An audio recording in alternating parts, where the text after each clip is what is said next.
25% tariff लगाया, आज से प्रभावी व्यापार और रक्षा नीतियों को बताया कारण।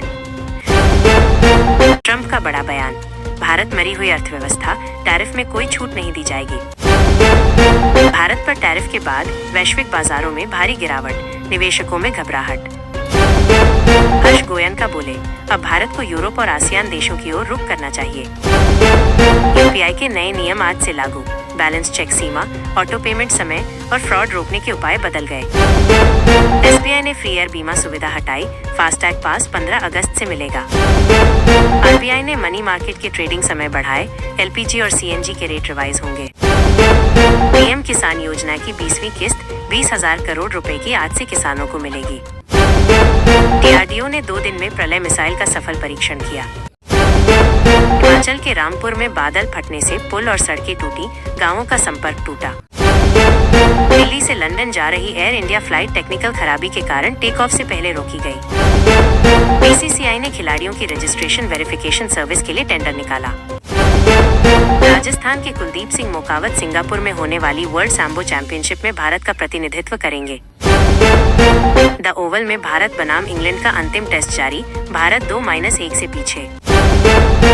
इंग्लैंड के क्रिस वोक्स चोटिल होकर टेस्ट सीरीज से बाहर हुए। कर्नाटक के पूर्व सांसद प्रज्वल रेवन्ना को बलात्कार के केस में कोर्ट ने दोषी ठहराया।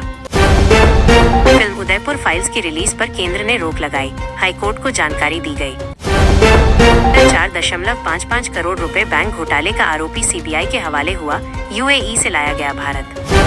सुप्रीम कोर्ट ने आंध्र प्रदेश की अदालत मछलीपट्टनम से स्थानांतरित करने की मांग खारिज की।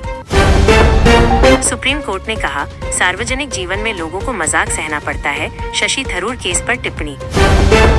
वाइस एडमिरल संजय वात्स्यायन बने नौसेना के नए उपप्रमुख वाइस चीफ।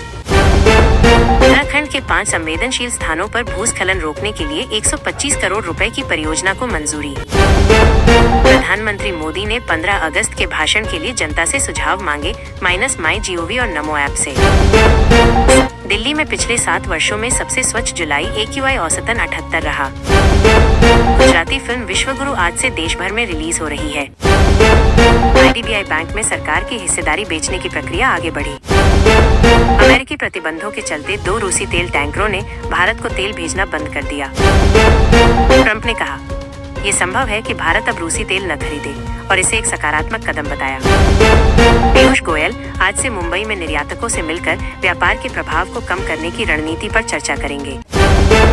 नई विंड टरबाइन नीति लागू हुई, जिसके तहत स्थानीय सोर्सिंग और डेटा को भारत में संग्रहित करना अनिवार्य है।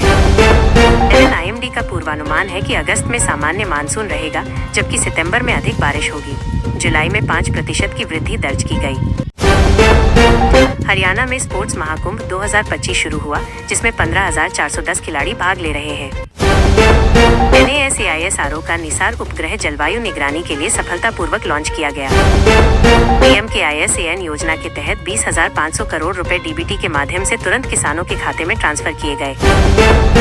AIS दिल्ली में नई डिजिटल ट्रैकिंग प्रणाली से सर्जरी की प्रतीक्षा अवधि में सुधार हुआ है। राष्ट्रपति चुनाव के लिए तारीखों की घोषणा जल्द ही चुनाव आयोग द्वारा की जाएगी। ICMR ने घर पर कैंसर की जांच के लिए नया टेस्ट शुरू किया है।